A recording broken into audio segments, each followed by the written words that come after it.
గోపాలపురం నియోజకవర్గంలో ఉన్న గ్రామీణ ప్రాంతాల్లో అభివృద్ధి పనులు వేగంగా జరుగుతున్నాయని శాసనసభ్యుడు మద్దిపాటి వెంకటరాజు తెలిపారు.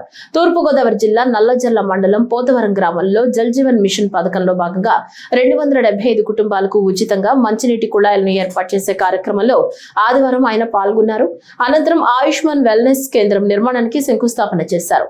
ఈ సందర్భంగా వెంకటరాజు మాట్లాడుతూ గ్రామీణ ప్రాంతాలను ప్రణాళికాబద్ధంగా అభివృద్ధి చేస్తున్నామని తెలిపారు. 2014-19 ప్రభుత్వం ఉన్నప్పుడు గౌరవ ముఖ్యమంత్రి గారు మన పోతవరం వచ్చినప్పుడు మన నాయకులు ఎంత ఆరాటపడ్డారో ఎంత తపన పడ్డారో చాలా దగ్గరగా చూశాను.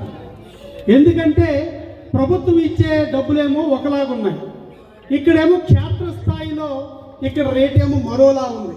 కలెక్టర్ గారేమో ఒప్పుకోవట్లేదు, నాయకులేమో ఎట్టి పరిస్థితుల్లోనూ పోతవరం పేద ప్రజలకి ఇళ్ల స్థలాలు ఇవ్వాలి అని ఒక బలమైన సంకల్పం.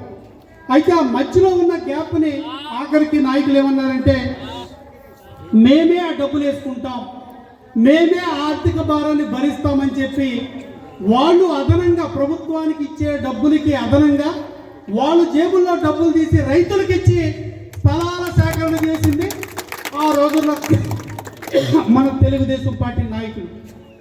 తదనంతరం దురదృష్టం, మేము కూడా కొంత అతి విశ్వాసంతో ఉన్నాం, మళ్ళీ మేము ఓడిపోతామనే కొంచెం అపనమ్మకం ఉంటున్న ఆ రోజునే ఇళ్ల స్థలాల కేటాయింపు చేసి నిర్మాణం కూడా ప్రారంభించేవాళ్ళు.